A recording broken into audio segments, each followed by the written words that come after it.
Got a no cool call rooftop unit at a sandwich shop. Let's get over there and take a look at it and see if we can get some troubleshooting on video. Alright, here we are. 76 in the store. Set for 70. It's gonna be this one. Right here.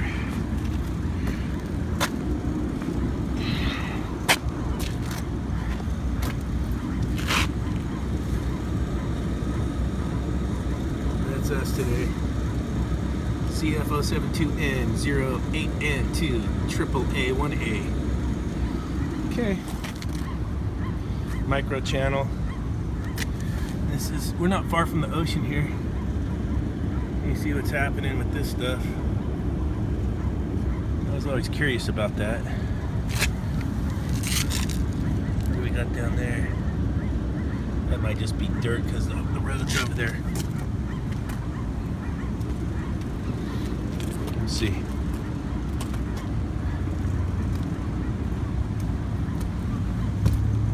Let's start with the basics.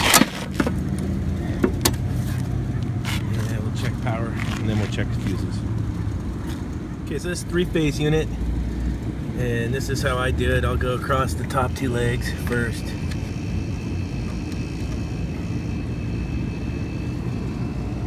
We're at 211 volts. Then I'll take this one over to here. I'm at 210. Then I'll jump the outside one into the middle. And we're at 212. Then just for giggles, I'll take this one back over here like this, and I goof around and I go like that again. So we got voltage. So now we're gonna check these fuses, and we'll see if these fuses are any good. So we'll just go boop. And we can give them the old good, good, good. Okay, so the fuses are good. Okay, next I'll take the panel off, and I'll check for voltage coming off the disconnect into the controls. So let's do that real quick here. Okay, we've got our disconnect back on. This one comes into the top of the contactor. We'll check voltage across the top.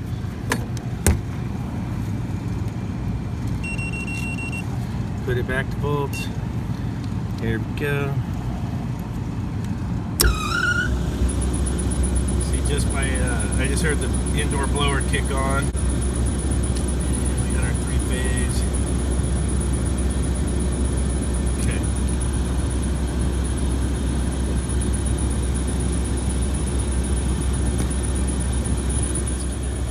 Okay, so my indoor blower's going. I got 24 volts on my G-wire. I'm waiting for the thermostat to time out on its time delay. I'm not getting any voltage back on my Y1.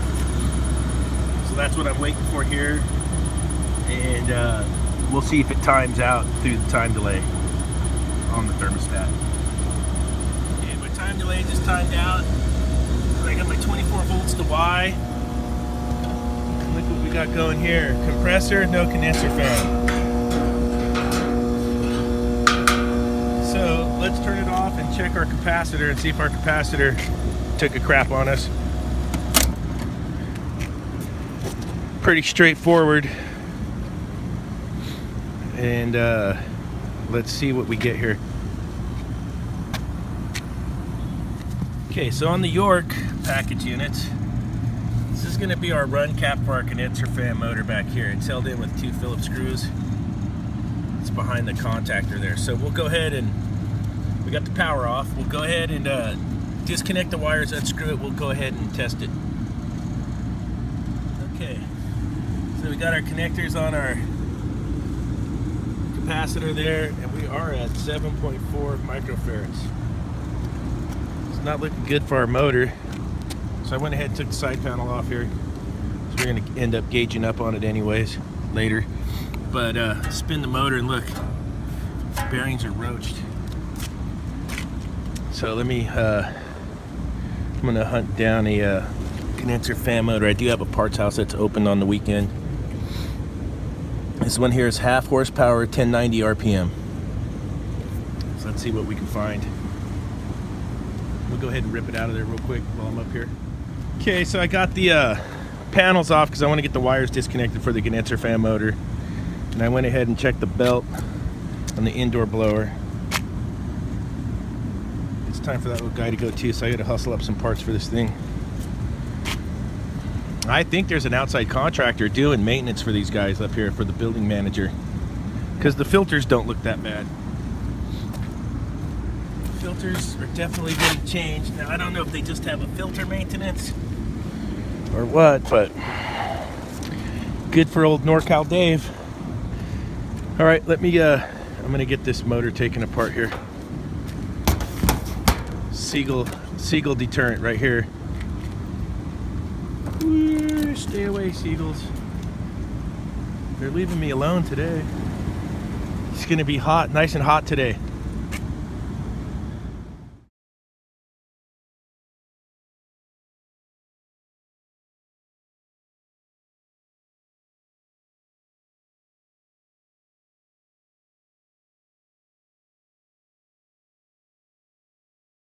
Okay, got my motor apart, my fan blade off. I need an A36?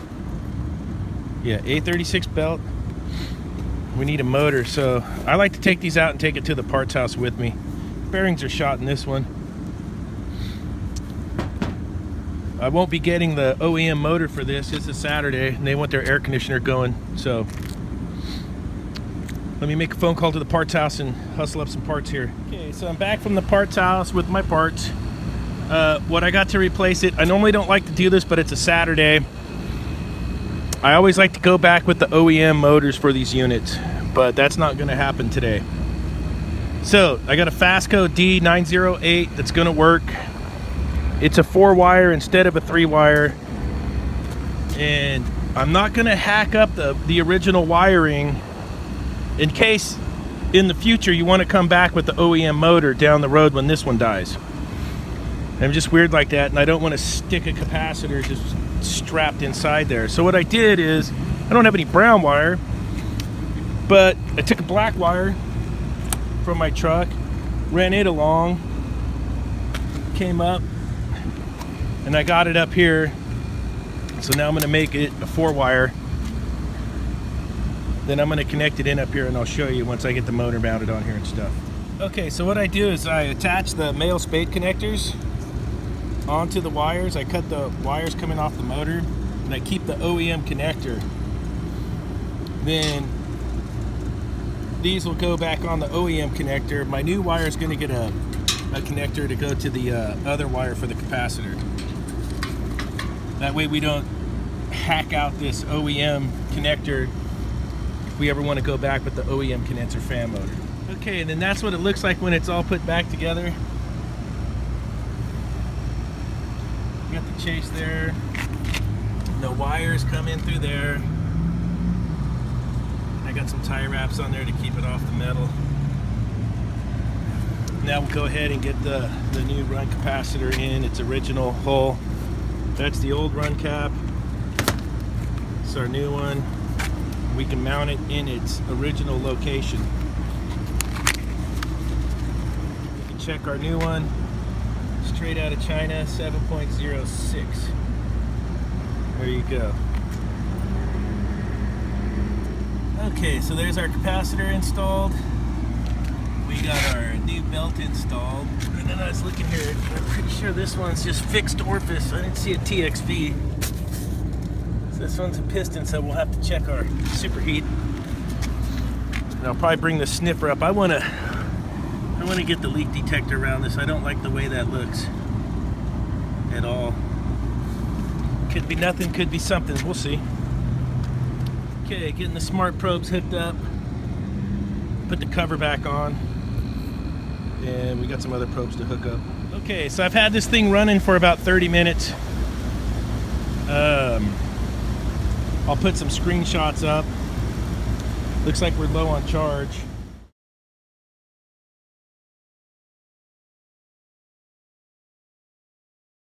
Also, this The brackets on this so weak. This thing was dancing all around doing the chicken dance.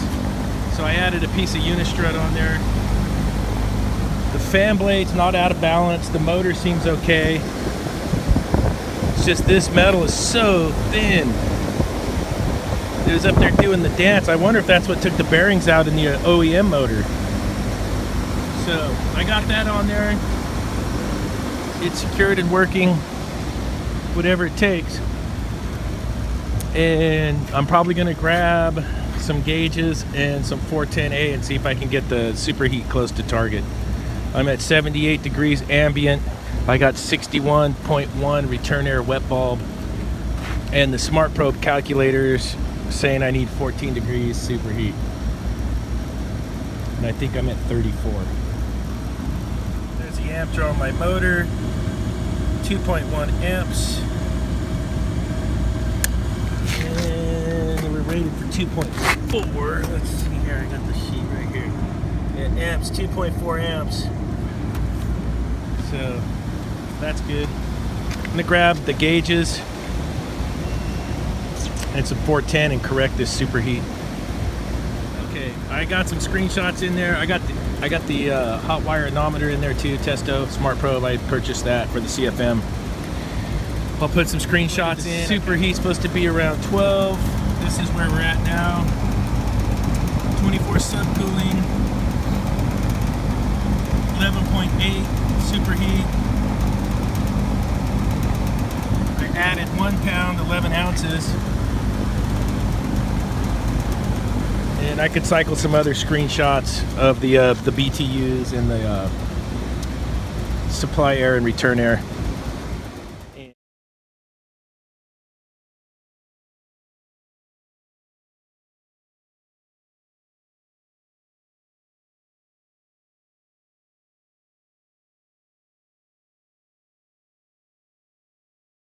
And I got the leak detector up here. I'm going to check that corner.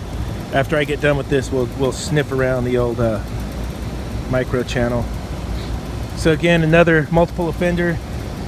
For the new guys, you just can't come out and bang out a condenser fan motor and leave. Get your motor changed out. Kept it so it could stay OEM in the future.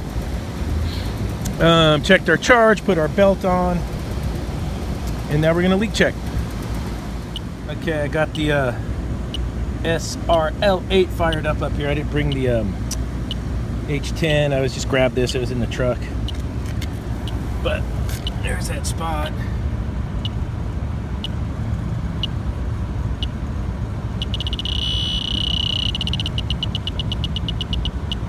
Another micro channel leaker. Oh, there it went.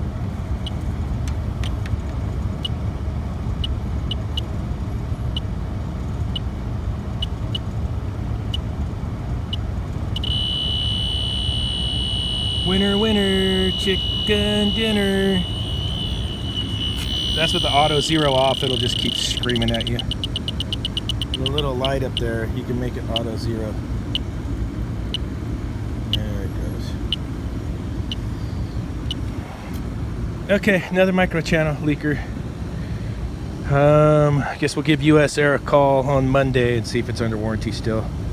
I think that model number, that might be 2011. N1N23418842. Maybe 2011 or 2012. We'll have to see. Finally getting the Vangina washed up. At the car wash, and I noticed this weather guard.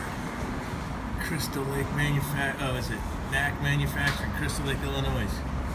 Made in China. Damn it.